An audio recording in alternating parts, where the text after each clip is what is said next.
with Kip's Corner. Welcome back, and if you're new, welcome. And thank you so much for joining me.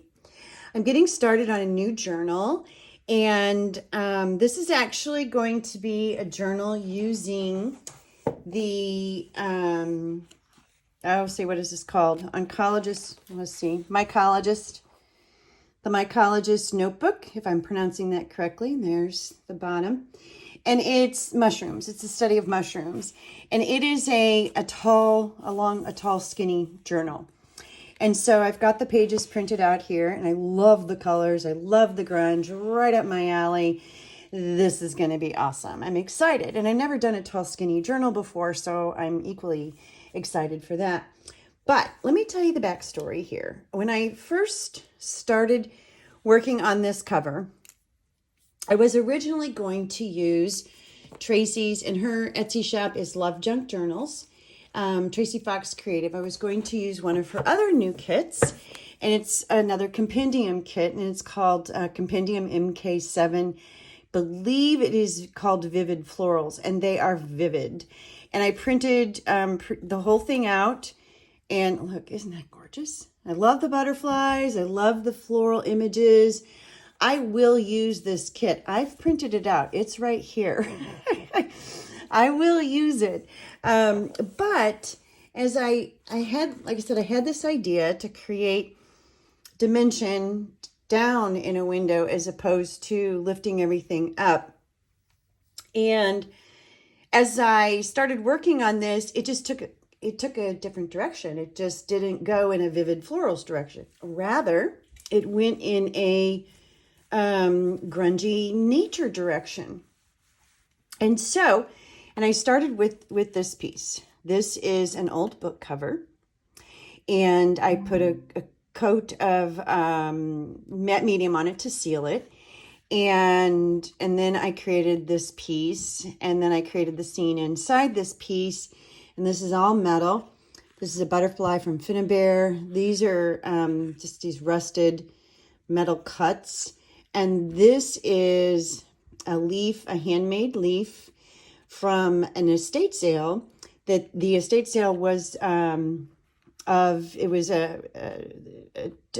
and wife. Both of them were artists. It was a fun sale.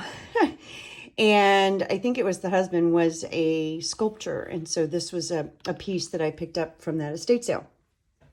And so anyway, long story short, I had this idea to build a scene down lower from a window, and I made the window a leaf. So this is the shape of a leaf. I've covered a lot of it up, so it's kind of hard to tell, but it is. And I was going to put florals inside the leaf, but then as I was working on it, this is just where I landed.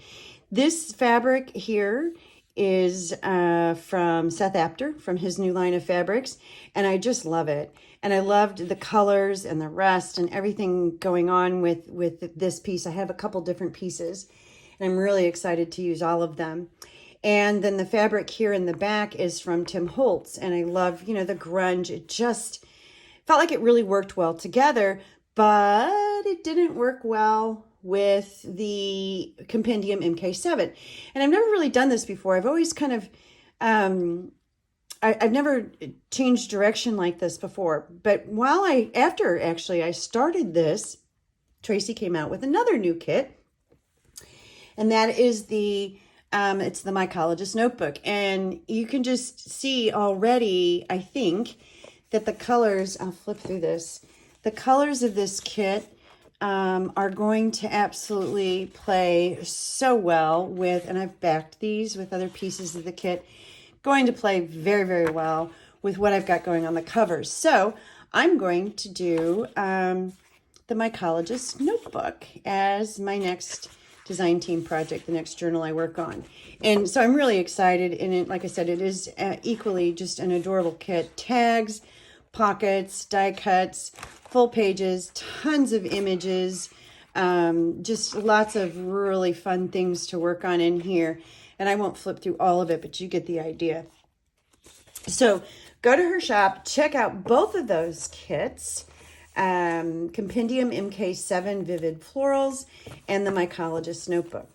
So once I decided that I was not going to turn this piece that I began to create, it was just not going to work for, I was originally going to do sort of a standard journal size, but I even looked at this kit, the Mycologist Notebook, and thought, well, is there a way I can just convert that into a different size so it's not tall skinny? And eventually I decided that I needed to make a tall skinny journal because I haven't. And so this is going to be a little wider than what a tall skinny journal might normally be. This is going to be, it's just right at 4 3/4 wide. And so, and these pages, don't, I didn't try to do print borderless. And so what's going to happen is that I'm going to have some extra width in here. But I'm going to cover that with things like tabs and stuff like that. So anyway, long story short, I finally decided that it absolutely could work. And so I went down the road of doing a tall skinny journal. So I'm not done, obviously. I have this piece that I also got in an estate sale that I fell in love with. I left the wrinkles on it and everything. It just felt like it went with all of this. And the two fabrics from Seth and from Tim Holtz are just, I think, nicely complementary to each other. And so I've set the stage for what's going to be on the inside. So I actually also recorded some of the making of this part of it. And I'll insert some footage from that video here.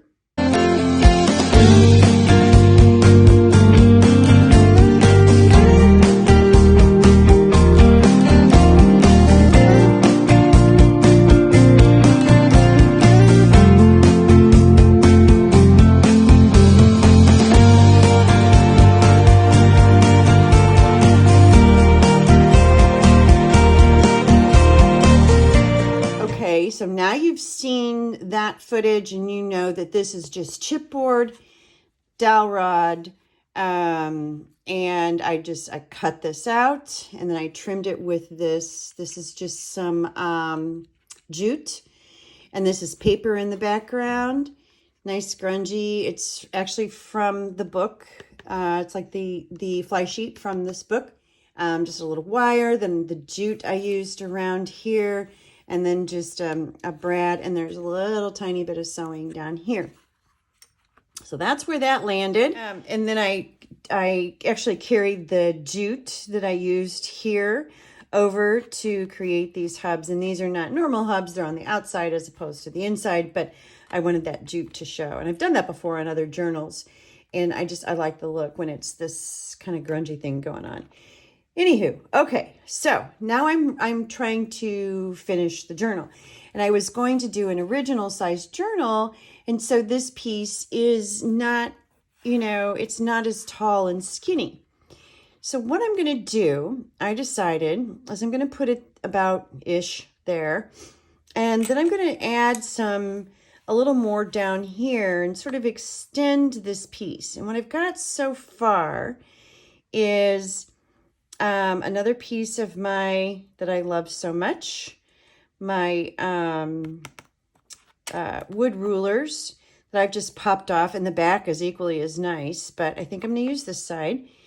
And then this is another just a rusted metal piece. I have no idea what it is. I mean, it's, it's used for something. And then I also have these mushrooms. These are charms. There's 6 of them, and they're, excuse me, I have glue on my hands. They're different sizes. They're not quite the right color. There's a big guy. They're all different sizes. And there's an itty bitty tiny guy there. And so I have a couple of each of these sizes that I can use throughout the journal as well. But what I will do is change the color of them to match more sort of that rusty, brassy look as opposed to, or not brass, anyway, yeah, slightly different look. So what I'm getting ready to do is glue this down, and then I'm going to figure out If I want to put, do I want to put a little mushroom in there? That might be too little. This guy might be too big. He's part of the scene to tie in the theme of the kit that I'm using. Oh, that actually doesn't look too bad. Oh, but no, too big. I could also put one down here instead. That might be cute. I think this goes over here. I could cover the hole and put one there. I kind of like that idea. Let's see. What does this look like down here? I think this size is the right size. I do kind of like the idea of putting one in here. It's just sort of a subtle little part of the scene that's going on. All right, in order to do that, I don't want to keep it as a charm. So the first thing I'm going to do is, what do I do with it? Oh, here it is take the hoop off the top. And this is not hard to do. Just slip it in that cutter part. Actually, I could probably just pop it off. And I'm just gonna, yeah, that just pops off. I'm just gonna pop that off. And then what I think I'll do, yep, is just keep working that so I get that little pointy piece off of there. And then what I'll do is sand that a little bit. Well, let's see. I don't know if I've got any, I don't have any sandpaper paper here, out here, but let's see if this works. Just gonna sand that down a little bit.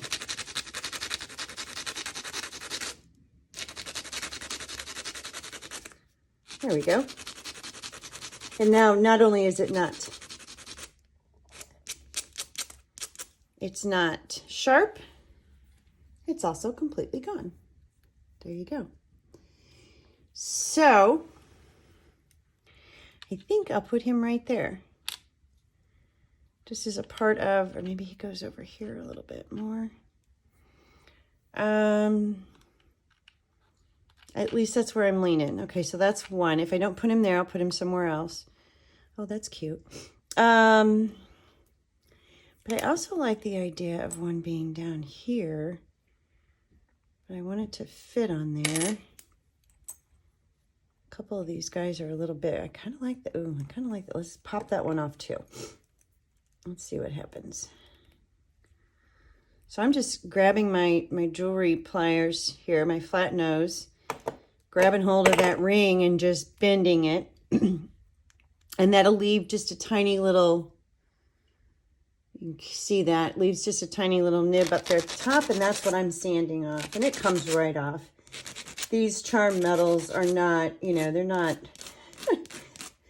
they're not the best metals in the world. There we go. And so now he's pretty cleaned up. So he might go here. I kind of actually like that. I like the statement that makes. But what I don't like,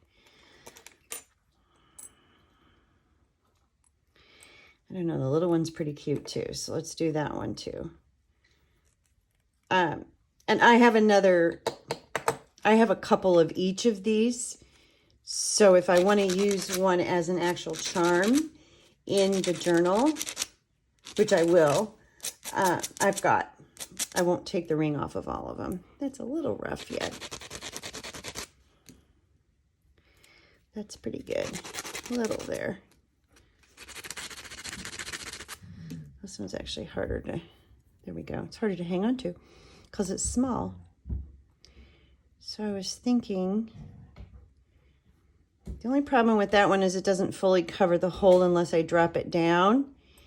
So that one might not work unless I want the hole to be there, which is not horrible either. So I need to make some decisions about which mushroom I'm gonna use. Decisions. I think what I am gonna do first though, before I do that, I've got these 3 little sewing marks here, and it's with this green.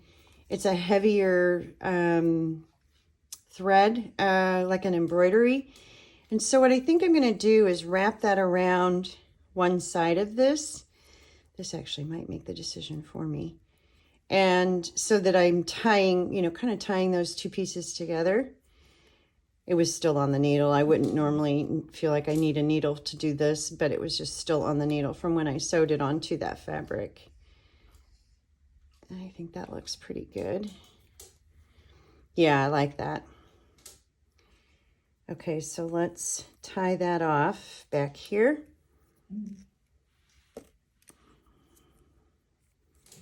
I'm just going to tie a knot. Get over here where you can see me. There we go. Make sure we stay flat here, like that. And then I'm just going to tie it again. And then I'll cut this excess off.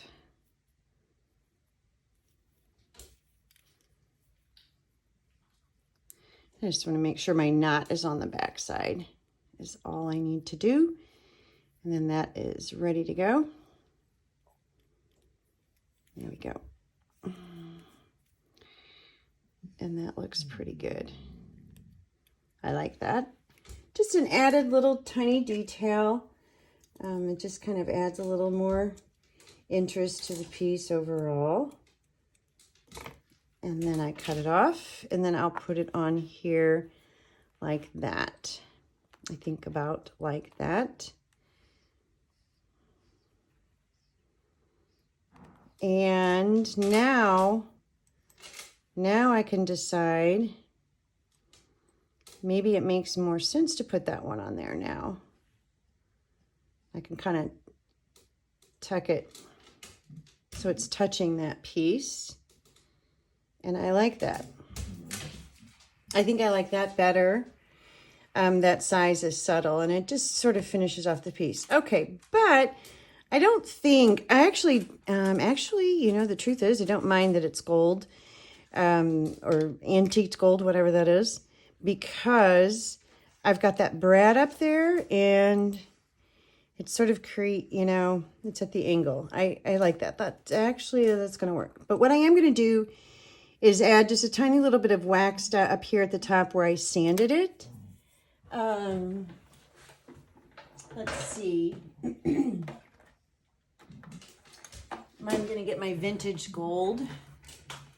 And I think, and this is Metalik wax, vintage gold. And I'm just going to wipe that on that top part up there, just to sort of cover up that. And I'm just going to go ahead and put a little bit on the rest of it, just so that it, excuse me, just so that it is sort of all together.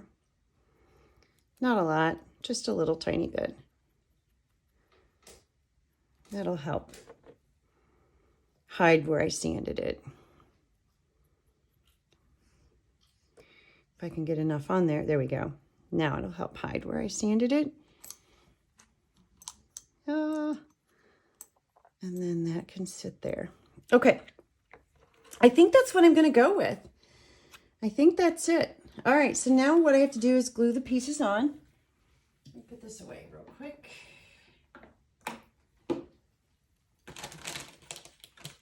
Get the wax off my fingers. Yeah, I think I like that better there. I don't know. Maybe I do both of them. That'd really say mushrooms, wouldn't it? No, I feel like that's too much. Let's just do it down here. Okay, so I'm going to attach all of these pieces with matte gel medium. This is ultra matte gel medium. Get some of this out of my way. These are pieces that I was playing with. Let's see. My tool of preference for adhering this is the silicone brush. And so, well, actually that's too skinny for, let me get a palette knife here. This is just a plastic palette knife. And I'm just gonna smother that with matte gel medium on the back. Get a nice big, nice coverage. All right, I'm gonna flip this over. Wipe that up. And I think I want it about right here. And I know I want it pretty far over. Let me just check, fold here. Yeah, that works. That works. A little bit further. Yep, that works. Okay. Let me just check this. Make sure it's straight. I got some time here. I don't have to rush. Now over here, this is going to get a little tricky because I can't clamp all the way across. So I'm going to fold the journal. It won't hurt it. It shouldn't. I've done this before. I'm going to fold it and clamp down like, how am I going to do that? Like that. It's going to get tricky. Let's use the smaller one. That might work better. There we go. But I need something in the middle. I have to do that. That needs a piece of cardboard. So I'm going to walk away from this for a little bit while that sets up. Okay, I'm back. We're glued. We're done. Cover done. So hopefully I zoomed out enough so you can see it, but I'll get up close. This is what she's going to look like. This is still wet, so I'm going to be careful not to touch it. And that's it for this video. So while this was drying, and see, this will sit more like this once the journal's done. I'm really excited. I think it'll really be a fun journal. While this was drying, I got my pages folded and trimmed, and I even rounded the corners. I haven't inked them or anything, but these will be signature covers, and there's 8. I'll probably do 5 signatures. And I'm going to do a lot of textured papers and fibrous papers and things like that. I think that just lends itself really well to this journal. And so, yeah, so I will next up, I'm going to dig through my stash, see what I've got, and make some more sheets and get my signatures ready to go. And then after that, I will start cutting up and creating and deciding what to do about some of these tags, which are really fun. Look at that. They're just gorgeous. So again, this is the Mycologist Notebook, and this is or will be a design team project for Tracy Fox Creative, and the cover is done. So I hope you join me for the rest of it. I'll be back. Bye-bye.